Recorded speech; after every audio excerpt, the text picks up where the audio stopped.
This Cardi B assault trial has now gone off the rails, where the RFK CDC Susan Monarez firing is crazy and the fallout so scary. You've got Mexican politicians throwing punches over the US military going into Mexico. There's a Republican censorship campaign on Wikipedia that the mainstream media isn't covering. And we've got big updates on the shooting at the Annunciation Catholic School. We're talking about all of that and even more on today's brand new Philip DeFranco show. You daily dive into the news, and actually you're getting a double dose today, because I also just dropped a new episode of my In Good Faith podcast, and today I had a conversation with journalist and former ABC News correspondent Terry Moran. And I've got links in the description so you can watch or listen on YouTube, Apple Podcasts, Spotify, all the goodness. But we have a lot to talk about today, starting with this. We need to talk about Minneapolis, because yesterday's shooting at the Annunciation Catholic School, it devastated the community of Minneapolis. It left some families permanently changed, and we're starting to get more information about what happened and why. Now, starting with what we already knew is that yesterday morning, a 23-year-old by the name of Robin Westman opened fire through the window of the pre-K to 8th grade Annunciation Catholic School during morning mass meant to mark the first week of school. 2 kids aged 8 and 10 were killed, and another 17 were injured, with 14 of those being children, as well as the other 3 being elderly parishioners, with the shooter ultimately taking their own life behind the church. Now, as far as updates around the victims, it looks like all of the 17 injured are expected to pull through. But with that, several of them required surgery, and as of last night, 5 children and 1 of the adults remain in critical condition. And you're seeing that as they're getting treatment in the area hospitals, you've had tons of people all coming out to grieve and show their support. Multiple vigils taking place last night in and around Minneapolis, and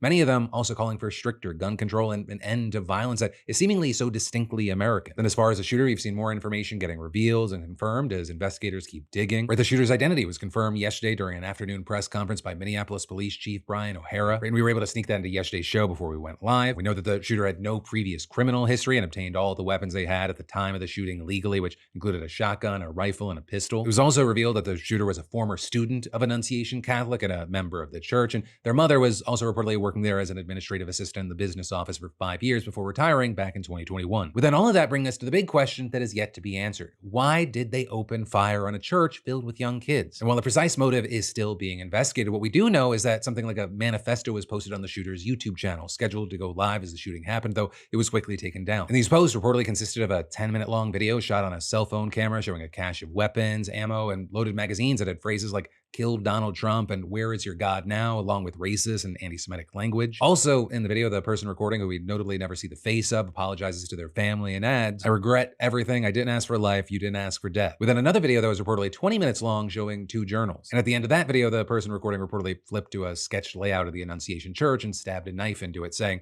they'll upload a video on the day. Additionally, another piece of the conversation that's emerged since our coverage yesterday is the speculation surrounding Westman's gender identity. Right, in yesterday's press conference, the shooter was referred to as a man, but reports quickly emerged that Robin actually changed their name from Robert at 17 years old, with her mom signing off on the document at the time saying that Robin, quote, identifies as a female and wants her name to reflect that identification. However, their identity at the time of the shooting remains unclear, with most outlets just avoiding the use of pronouns altogether when reporting on Westman and the shooting. But this element has captured the attention of both the internet and politicians, especially after the 2023 Covenant School shooting, which was committed by a trans man, with the likes of Lauren Boebert, for example, saying things like, "Democrats will rush to try to use today's tragedy in Minneapolis as a pretext to disarm law-abiding Americans. I've yet to see a single Democrat acknowledge the pattern of transgender violence in our country. Today's demonic killer was a mentally disturbed man who identified as a woman. It's time to stop coddling insane people in our country. It's costing the lives of our children." And that, as you saw the likes of Elon Musk responding to a similar tweet from Kristi Noem, simply saying there is a clear pattern here. However, at the same time, you also saw Minneapolis Mayor Jacob Frey trying to get in front of this snowball, with him urging the public yesterday to avoid scapegoating the trans community because of the actions of a single person. "I have heard about a whole lot of hate that's being directed at our trans community. Anybody using this as an opportunity to villainize our trans community or any other community out there has lost their sense of common humanity. We should not be operating out of a place of hate for anyone. We should be operating from a place of love for our kids. Kids died today. This needs to be about them." Now, like I said earlier, the precise motive for the shooting, it's still being investigated, but the FBI director, Kash Patel, said on Twitter that they are specifically investigating this as an act of domestic terrorism and as a hate crime against Catholics. But then also, in addition to that, we've seen this once again renewing the conversation around gun violence prevention with, for example, Mayor Jacob Frey saying in an interview this morning, "Right now, we have a city that is united in grief, and we have a city that is going to be united in action, because the truth is that there needs to be change so that we don't have another mayor in another month and a half talking about a tragedy that happened in their city. People who say that this is not about guns, you gotta be kidding me. This is about guns. We do need to take action. There are other countries around the world where horrific acts have taken place like this, and then they step up to make a change so that it in fact does not happen again. You know, we are seeing other lawmakers and advocate groups echoing that, pressing for change and action and prevention. But also, one, with this being America in general, and two, the makeup of Congress being what it is right now, real change on this front, for many, it seems very, very unlikely, right? Even in the wake of this horrific tragedy. And well, of course, with all of this, again, I want to say our hearts go out to the victims and their families and the staff and just everyone caught up in this whole terrible, awful situation. In the meantime, for everyone, I'd love to know your thoughts, reactions, and opinions here. But then, next up today, you may have missed this because understandably we're looking at the other dumpster fire, but I want to take a second to talk about Cardi B because she is currently in court for a civil suit and it's going something like this. Yesterday you had black hair, short hair, today it's blonde and long. Which one is your real hair? Or are they both real? They're wigs. Do you have any affiliation at this time with a gang? Your fingernails, can you show them to us for all of us to see? How long are those fingernails? I said, bitch, get the fuck out of my face. Why are you in my face? Why are you recording me? Ain't you supposed to be security? Tell it to her now, go ahead. Huh? Say it again. Say objection, Your Honor. You want me to say it to her face? I want you to tell it to her face what you said on that day. Why were you concerned? Because I'm pregnant and this girl's about to fucking beat my ass. Hello? Hello. Hello, I'm here. You said she's bigger than you, is that correct? Absolutely. How do you know that? I mean, look. Did you call her fat?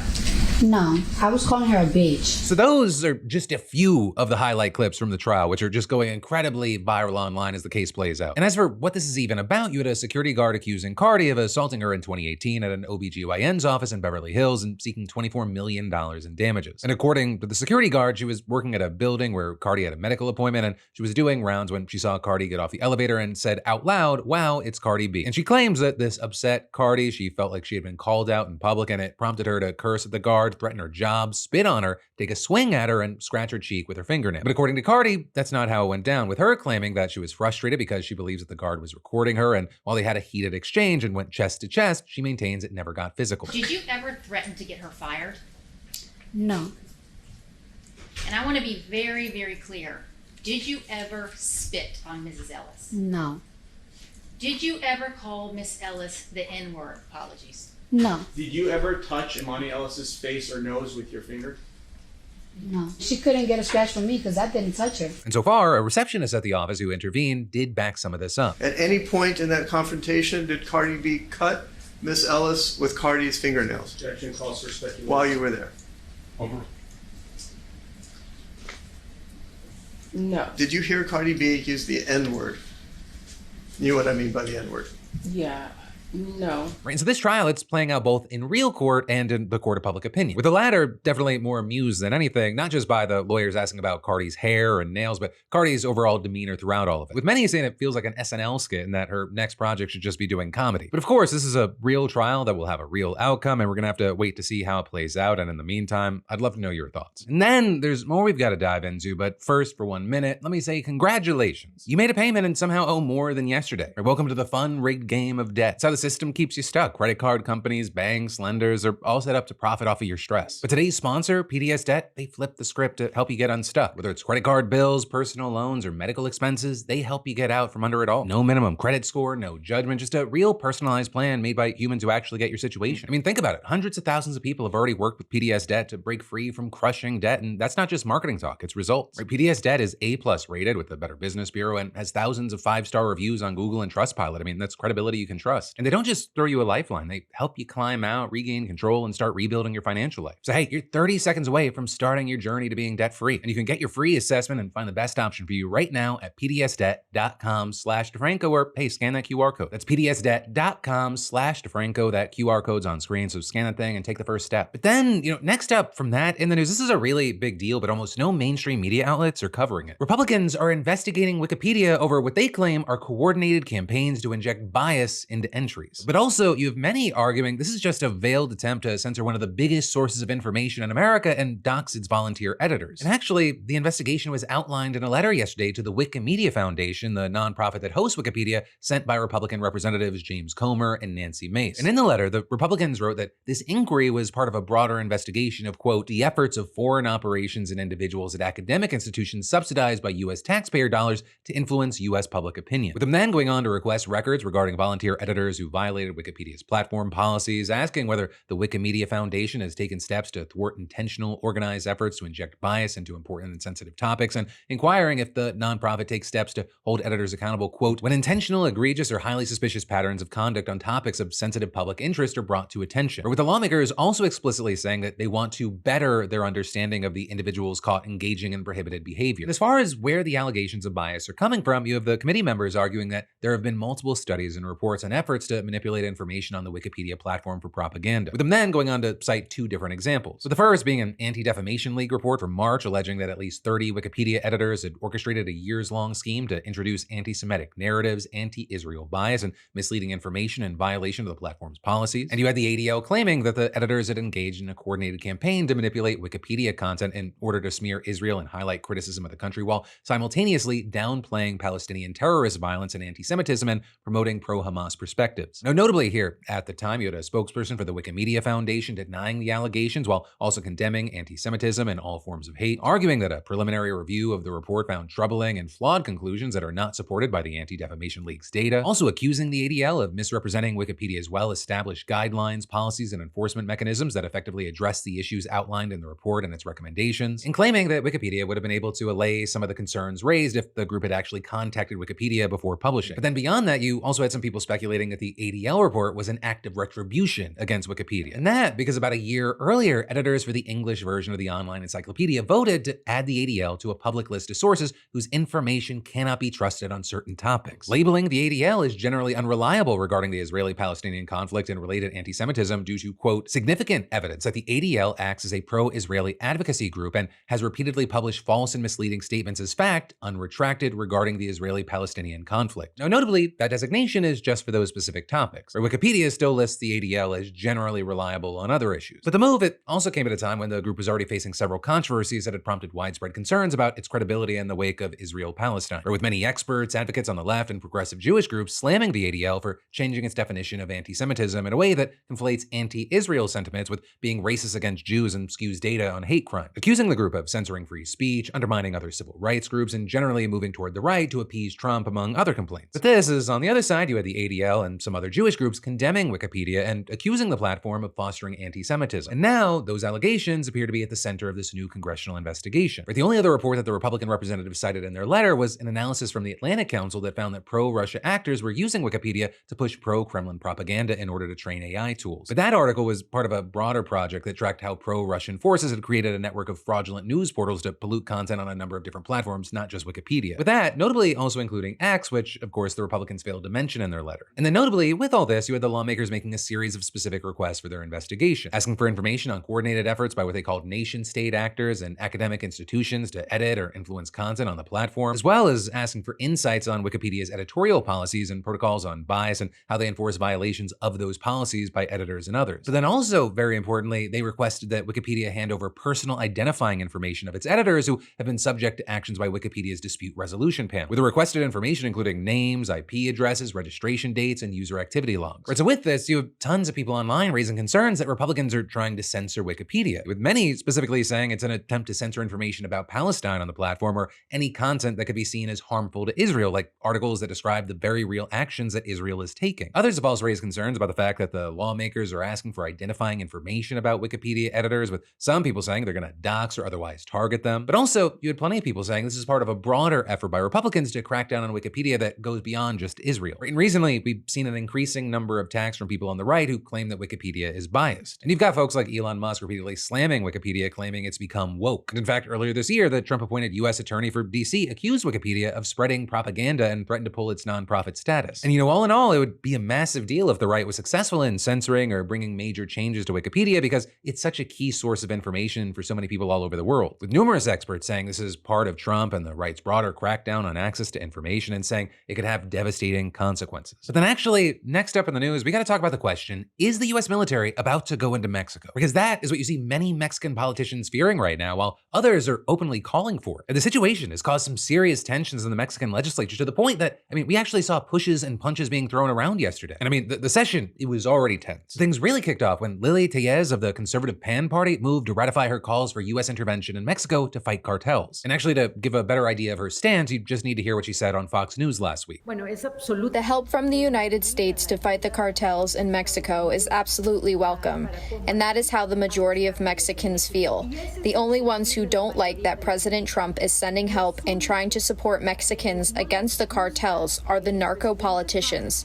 That includes President Sheinbaum. With that then prompting the ruling Morena party to claim that all of PAN wanted US military intervention into Mexico, which comes off as borderline treasonous to many Mexicans. But then where things really went off the rails was when Morena also accused the opposition pre-party of pushing for US aid as well. Pre-members, they wanted a chance to speak on the floor to deny those accusations, but they were denied over and over by Senate President Gerardo Fernandez Noroña. So when the session ended, we saw President of PRI Alejandro Moreno approach Noroña and demand an explanation. Then Noroña telling him to chill because the national anthem was being sung, and so Moreno waited a few minutes before once again confronting Noroña. And that is when this happened.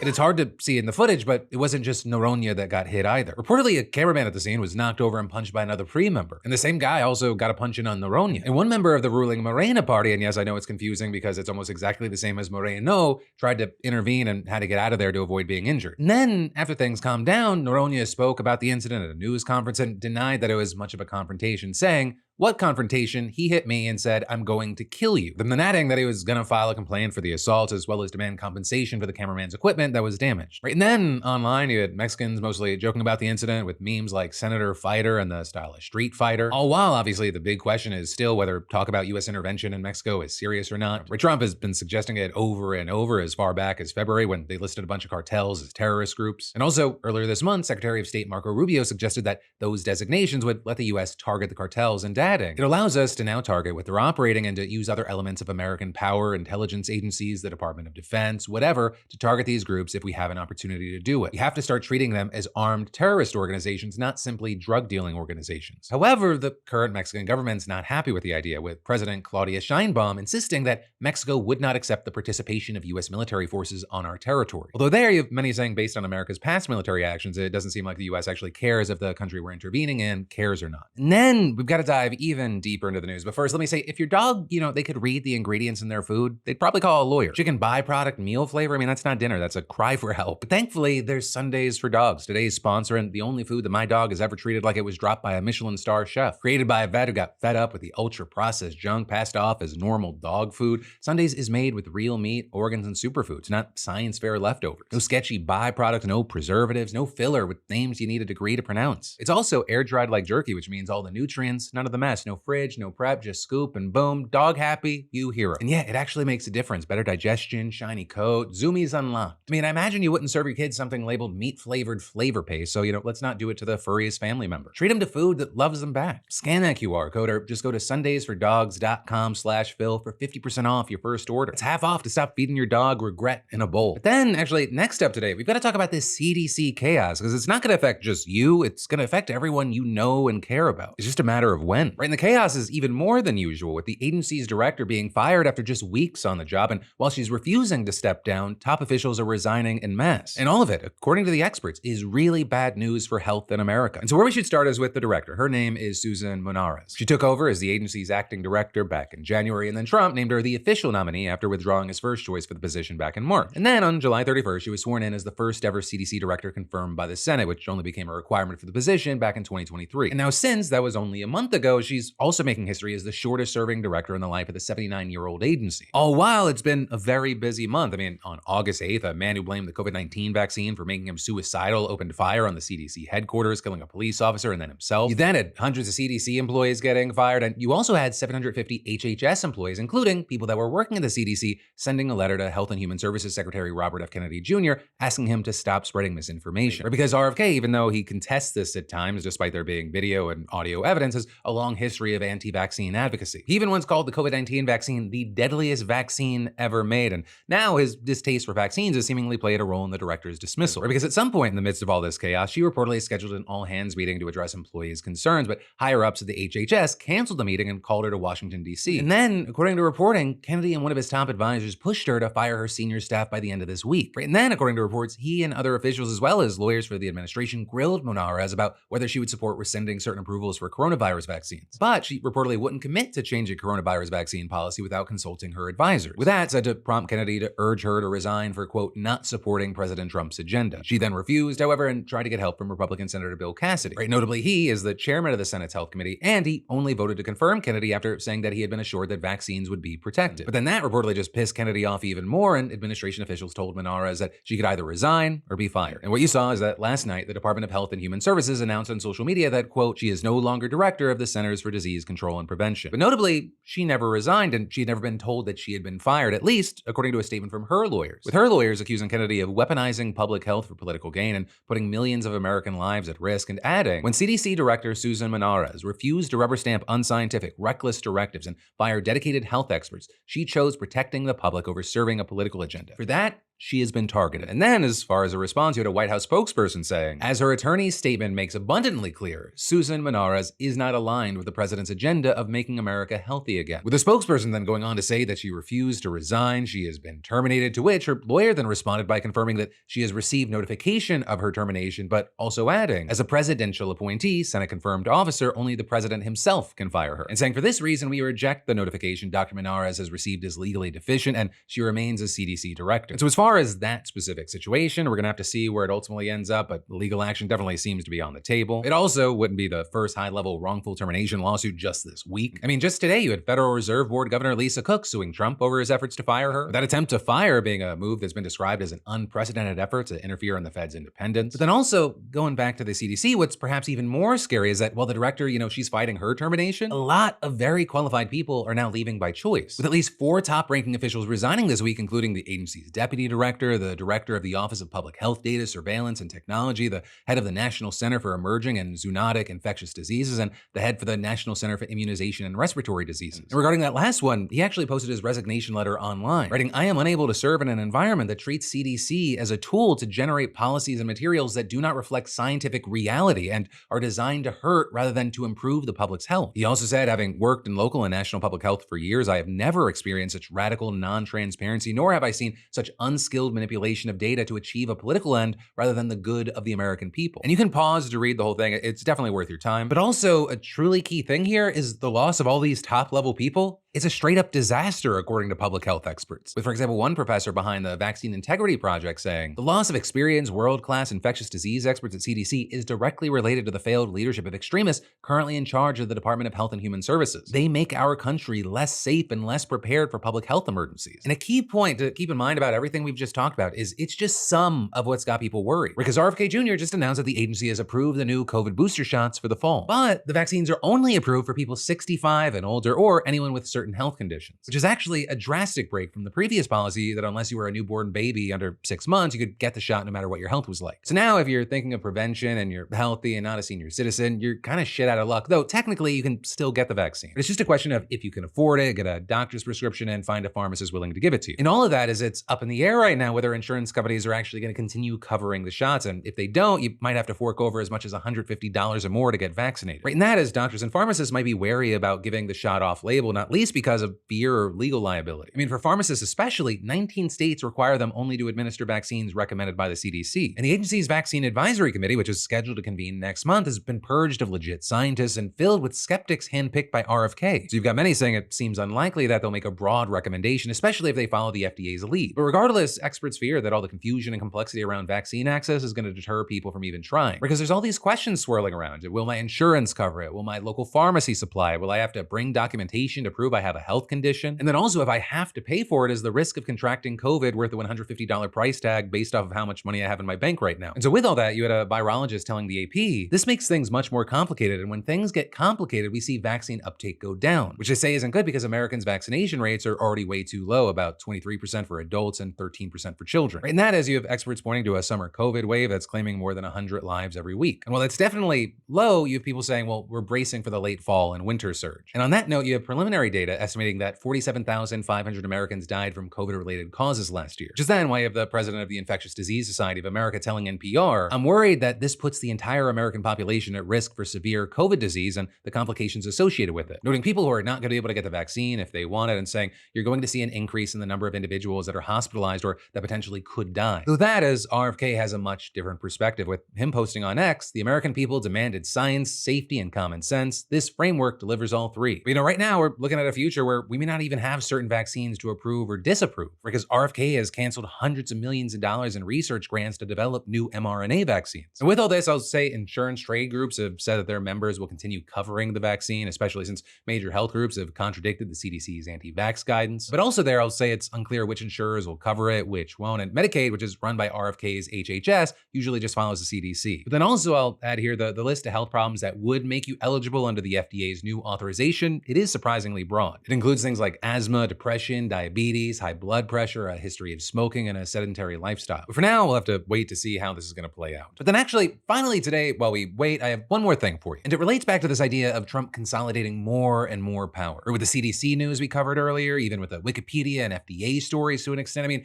most any story we cover these days. And that because this morning I had a conversation with journalist and former ABC News correspondent Terry Moran. And while their full podcast together just dropped right before this episode, I got links in the description and the outro card of this video. You can watch or listen on YouTube, Spotify, Apple Podcasts, all the places. But I wanted to include where I asked him this. Do you see what we're dealing with right now from this administration as, I know Bill Maher mentioned it a long time ago, kind of this slow roll coup, this authoritarian power grab. Is that what it is? Or do you think that's taking it too far?